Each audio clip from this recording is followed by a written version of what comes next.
Hello, this is episode 235, and today we're chatting about, all sorts of things, including meal plans, probiotics, hypothyroidism, bulletproof coffee, fatty coffee, and whether or not it'll break your fast. Type 1 diabetes, wine. So many good things. Are you ready? Okay, awesome. Now, if you have questions about today's content, you can go to healthfulpursuit.com/contact and ask me. You can also catch up on previous podcast episodes and notes from today's show by going to ketodietpodcast.com. Okay, let's do this thing. Hey, I'm Leanne Vogel, and you're listening to the Keto Diet Podcast. I've put together a free 21-page guide on achieving weight loss on your keto diet if nothing is working. Did you know imbalanced hormones are generally at the core of all struggles that women face when it comes to our weight? Grab your free guide at ketoforwomen.com to get the steps you need to overcome the hurdles standing in your way. Thanks so much for listening, and let's get started with the show.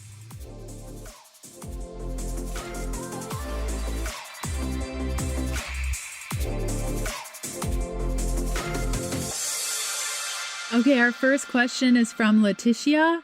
Hi, I have been thinking about purchasing your meal plans, but I was curious to know if the meals change daily or if they are the same Monday to Friday or Monday to Sunday. I personally don't like the hassle of having to cook, even if simple, every day. The simpler, the better. When I started keto last year, I purchased a meal plan from Keto Connect and loved it. I've been wanting to buy another to mix it up, but all the ones I've looked at seem to be a bit much for me. If you could please let me know, I'd appreciate it. Letitia, I think your question is great, and I'm going to get to it, but I also wanted to talk just about meal planning, meal prep, how to balance things, because I agree with you. When you're following a meal plan and they're telling you to make something brand new for breakfast, lunch, and dinner every single day, I can't even. And in my balanced keto meal plans, I repeat meals. So let's say you're making a lunch, a big salad, right? Why would you make that once if you could make it 3 times and package it up and know that the leftovers will be fine on Tuesday and Thursday of this week? So in my meal plans and also in all of my books, the Keto Diet and also the Keto Diet Cookbook, each of those meal plans and outlines allow you to repeat meals so that you're not throwing out leftovers or not having leftovers and having to make all of your meals. So I do repeat them. Now, it's a fine line, when you're meal planning and meal prepping, you don't really, at least for me, I don't want to eat the same lunch Monday to Friday. I want some variety. So overall, I would say that any of the meal plans that I put together, not only for my books or in balanced keto or for my family, a lot of the times I'll use the same ingredients. So I'll use celery a couple of different ways or apples a couple of different ways. And that way I can mix and match, and it's really easy to prep. Now, when it comes to balanced keto specifically, all the meals are super simple. So when I was developing the program and continue to add new plans to it every week, I keep things really, really dulled down so that you're repeating similar meals, you're repeating similar ingredients for that 1 week. So you don't have to buy a whole bunch of stuff, because there's nothing worse. And when you're making your own meal plan, you'll see this too. If you're following a bunch of different recipes, the worst thing to do is find recipes from all different types of books. And then one book is cooking with coconut oil, the other book is cooking with olive oil, and then the other book has tallow. And now all of a sudden you have to buy 3 different types of fats. Now, if you have a bunch of ingredients in your pantry, this might not be an issue for you. But if you have a budget that you're trying to stick to, this can blow your grocery budget. So it can be really helpful. And I love this idea, Letitia, where you are following one meal plan for a little while, getting all the strategies together, really understanding how these people cook, how they prep, learning from them, and then going on to the next resource and seeing it more as a learning. Because I think when we start to learn these things, then we can start to apply them, and we don't need to always rely on resources. So I agree with you. The simpler, the better, but also to add a little bit of variety. And how I do that is repeating the meals 2 to 3 times a week. You're eating the same thing. Max 4. I try not to do 4 because I feel like that's pushing it. If you were eating the same lunch every day, no thank you. So I hope that answers your question, Letitia. I hope that helps answer meal planning overall. And if you're looking for a really good meal planning book on keto, I wrote one. It's called the Keto Diet Cookbook. We should have named it Keto Meal Planning 101 or something like that, but we didn't. But if you just go to Amazon or your favorite bookstore locally and just look for the Keto Diet Cookbook, it has a turquoise cover. I'm on the front. There's a bunch of tasty treats. Today's episode continues after this short message from one of my sponsors who make the show possible, plus give you some great deals on my favorite things. Superfat is a certified keto and paleo line of macadamia and almond-based convenient on-the-go nut butter pouches with 5 different dairy-free flavors, including MCT Probiotic, protein nut butter, uses sunflower seed protein, which is a major win. No pea protein, yeah! And Nitro Coffee MCT. My favorite flavor is cacao coconut, lightly sweet, perfectly salted, and so chocolatey. With 22 grams of plant-based fats, 3 grams of net carbs, 2 grams of sugars with no added sugar, 5 grams of protein, 6 grams of fiber. I chow down on Superfat when we're sailing, pack them in my trail bag, and on long flights for easy fat on the go. Each pouch contains about 50% more than other nut butter pouches, with healthy plant-based fats found in Superfat support sustained levels of energy, cognition, and mental clarity. Macadamia nuts are found in all flavors and are scientifically proven to help speed up fat metabolism, plus they taste so good. Use the code Leanne for 15% off when you go to superfat.com. Again, that's Leanne at superfat.com for 15% off your order. Enjoy! Next question is from Trish. You talk about probiotics. Which ones do you recommend? I recently not only had a hysterectomy, but 3 months later, my appendix decided it wanted out too. Thank you. By the way, love your podcast. Been following you forever. Have your cookbooks. Missed you in Calgary though. Oh, it was such a great event. Oh, Calgary was I guess I can't say it was my favorite, but it kind of was because it's my hometown. Come on.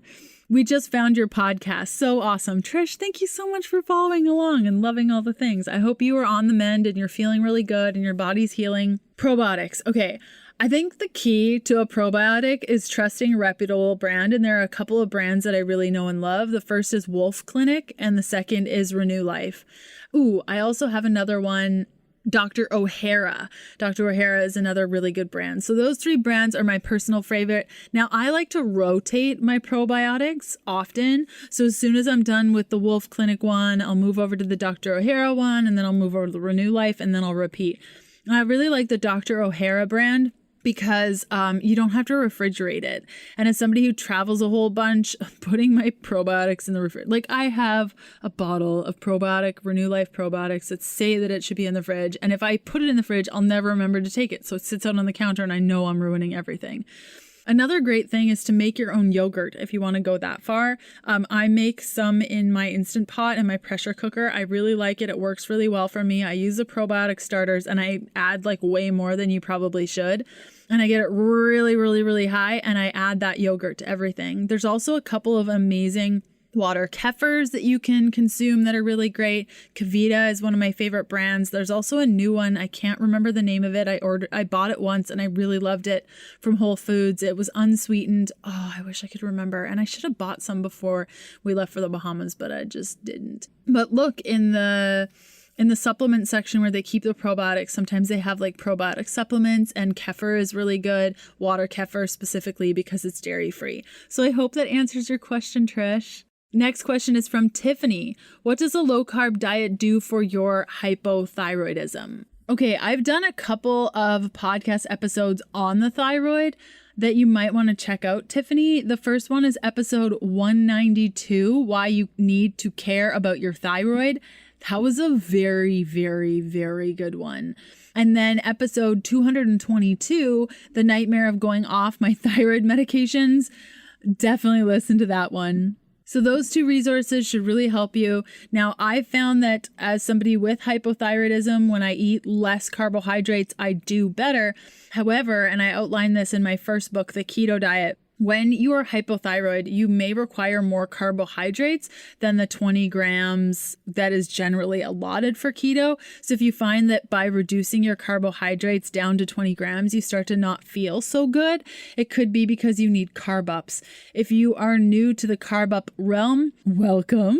Thanks for being here. You can just go to the Google machine and type in carb up Healthful Pursuit or carb up Leanne Vogel. I developed the Carb Up protocol. There are many different, I think, Carb Up protocols at this point. I can't speak to other people's protocols. I developed it when I thought people were going to like throw tomatoes at me on stage when I talked about eating carbs on the ketogenic diet. But it seems to be a pretty common thing now, which is so, so great. So you may just require a little bit more carbs because you just find that you start to develop more hypothyroid symptoms than you did before you went keto. But overall, I would say eating less carbs has been great for me. I just find like I need more carbs when my thyroid tells me I do. How I know that I need carbs is when I crave carbs. If I wake up in the morning and I'm really, really hungry, that's a sign that I need a carb up. So I'll wait until the evening, have my carb up. Also, if I'm thinking about carbs all day, that's a day that I'll have a carb up. Like yesterday, I could not get potatoes out of my mind all day. We were working and then we went snorkeling and I was reading for the afternoon and then I did some sessions and then I worked a little bit more. And the whole time I couldn't stop thinking about potatoes and onions. Oh my gosh, that's all I wanted. So guess what? For dinner, I made potatoes and onions and I had my fair share and I was good. Had some chicken with it. It was great. But had I not listened to that, my thyroid would have been a little bit lower. I would have been sluggish the next day. I would have still craved potatoes, but maybe instead I would have had some cake too. So it's really important that we listen to our cravings and we move forward with what feels good in our body. So I hope that was helpful, Tiffany. Today's episode continues after this short message from one of my sponsors who make the show possible, plus give you some great deals on my favorite things. Okay, so you're likely supplementing with collagen. And if you've been following me a while, you know I don't align with any collagen brand because the quality is about the same everywhere. And my motto is supplement with the stuff, just get one that's easy to find, doesn't break the bank, and use it often. But okay, so I found this beauty collagen that's 25 to 40% less expensive than other brands while having the same quality. So there's that. Plus, I'm about to share a 25% off coupon code with you, and I'm really excited about this. The brand is Fancy Formulas. It's the only collagen powder enhanced with MCT oil powder, biotin, and hyaluronic acid for bonus skin, hair, and nail benefits. And because of the added MCT oil powder, you can just add this collagen mix directly to water. You don't need any fancy smoothie making skills or coffee. You don't need a blender. Just mix with water and enjoy it. Pairing the collagen with MCT fats slows the absorption of protein and makes it so that you don't need to add it to anything else but water. Okay, there's 3 flavors. My favorite flavor before bed is the turmeric blend, and I can't go the morning without the charcoal lemonade before I break my fast. Now you can go to fancyformulas.com/KDP. Use the coupon code KDP for 25% off your entire purchase. Okay, that's fancyformulas.com/KDP. Use the code KDP for 25% off. I don't know when this code is going to expire. I know that it will fairly soon. So if you're like, I need to load up with collagen, do it and enjoy it. Next question is from Sandra. Is Bulletproof coffee okay in the morning and it won't break my fast? Sandra. I think that this is such a popular question. I've probably answered it on the podcast a couple of times, but I'm going to make like a definitive and put this in the title of the episode so that there's no question about whether or not I've answered this. Okay, there are 2 forms of fasting. Well, I guess there are multiple, but we're just going to focus on whether or not a fatty coffee or bulletproof coffee breaks a fast. So the short answer is yes, it breaks your fast, but no, it does not. And here's why. There are 2 different types of goals to fasting. One is autophagy. This is a cellular turnover of your cells, the turnover of your cells. So if your goal is to turn over your cells and live long and prosper and get lots of oxygen in your body and look younger for longer, then your goal is autophagy. Okay.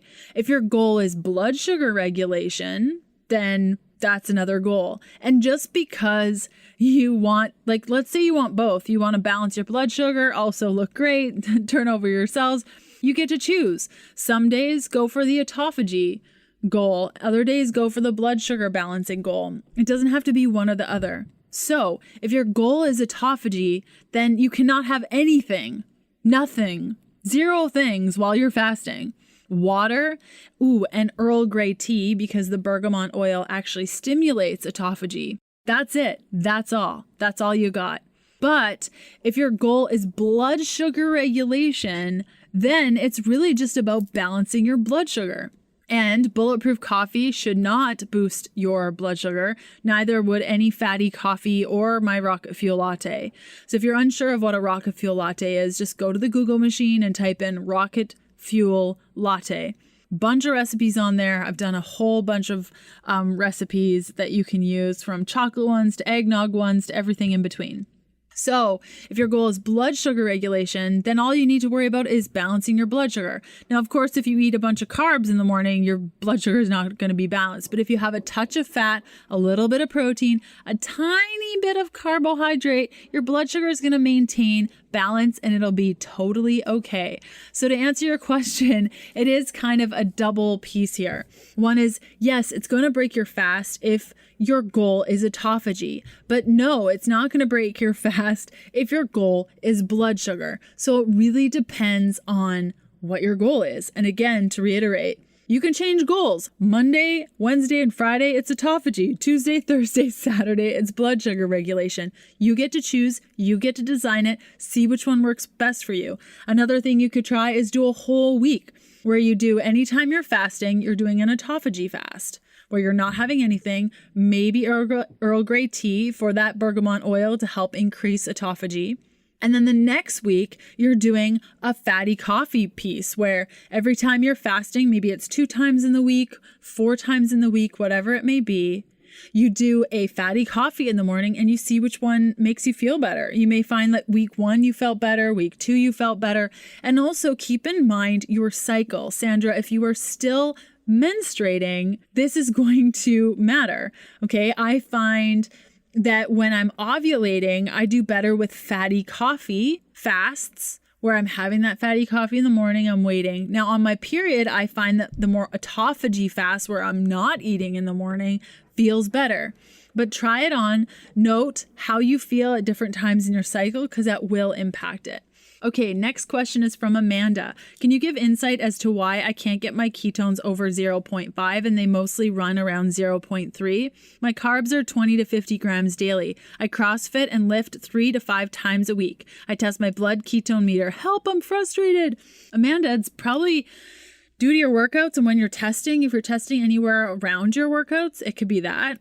You could also be one of those people that's super efficient at using your ketones and they're just not in your blood, and that's cool too. I wouldn't worry too much about it. I think, the ketogenic diet is so cool because we have this marker that we can use to tell us whether or not we are failing or we're successful on the diet, but it can create a lot of stress for so many of us. So I would go after, how are you feeling? How are your lifts? Another thing is, if you're doing CrossFit and lifting 3 to 5 times a week and you're not doing carb ups, like these are the type of activities that you're probably going to need to carb up. So if you're listening earlier to the carb up piece, you may have to increase your carbs in the evenings before your lifts or directly after CrossFit to replenish your stores, because these are the type of workouts where you can't use ketones for. Now, ketones will be used throughout your workout, but you need those fast burning energy, and where you're going to get that is glucose. So you can do a quick Google search, Healthful Pursuit Carb Up, and find a ton of resources that I've put out on the internet on that. Next question is from Lisa. I'm in Canada and looking for good wine. Recommendations? I know it's so brutal to find good wine in Canada because Americans have dry farm wines, and dry farm wines, man, our whole boat. I think we have 51 bottles of dry farm wines.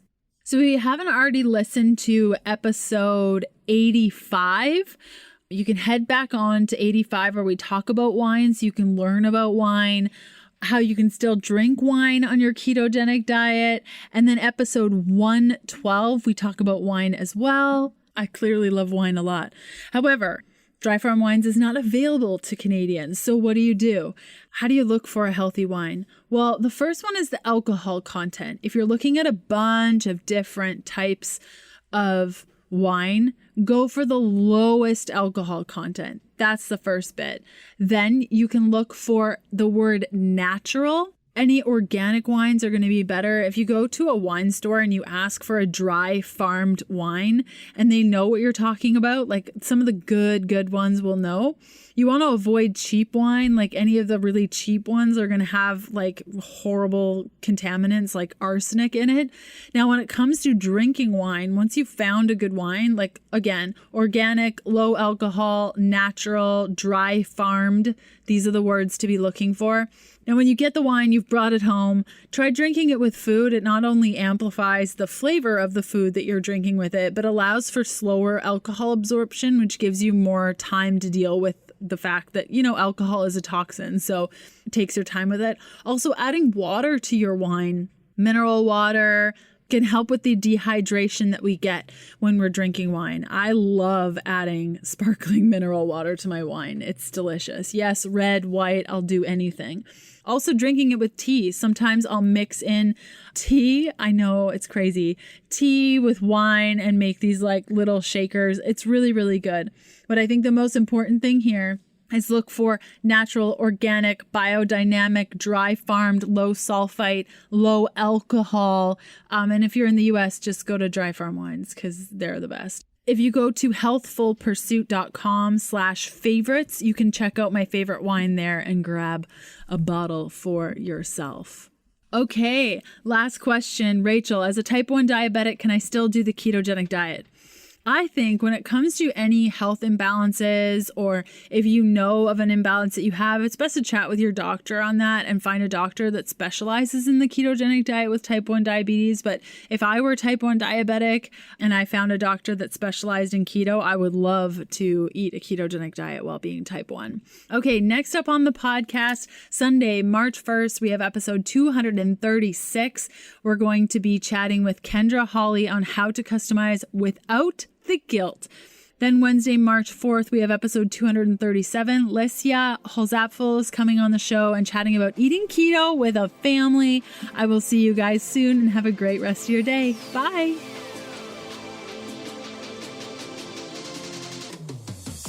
Thanks for listening to the Keto Diet Podcast. Join us again in a couple of days to discover more Keto for Women secrets for your fat-fueled life. The Keto Diet Podcast, including show notes and links, provides information in respect to healthy living, nutrition, and diet, and is intended for informational purposes only. The information provided is not a substitute for medical advice, diagnosis, or treatment, nor should it be construed as such. We cannot guarantee that the information provided on the Keto Diet Podcast reflects the most up-to-date medical research. Information is provided without any representations or warranties of any kind. Please consult a qualified physician for medical advice and always seek the advice of a qualified healthcare provider with any questions you may have regarding your health and nutrition program.